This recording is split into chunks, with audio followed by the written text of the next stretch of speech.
wax walba oo ay dhammaadeen, caafimaadkii, dhallinyaranimadii, xooggii, nasiinadii, iyo waxyaabo badan oo aan jeclaan lahaa inaan mar uun dib u helo, laakiin aanan macquul ahayn inay dib iigu soo noqdaan. Maanta waxaan filayaa inaad adigu ku jirto waqtigaas malabka ah ee aan mudnayn in lagu cayaaro, balse weligay kama shalaayin sujuud aan u dhigay Rabbiga abuuray kownkan iyo inta dul saaranba.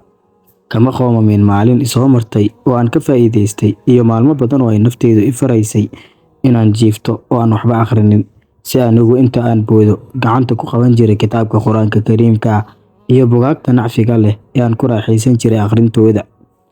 Mana ka shalaayin habeenno badan oo aan asxaabteyda ka soo dhaqaaqay iyagoo i leh hebelow waa fiide kaalay inala baashaal, anigunaan ka diiday si aan xilli hore u seexdo una soo tooso oogidda salaada subax iyada oo ay naftaydu jeclaanayso inaan iska jiifo ama aan baashaalo.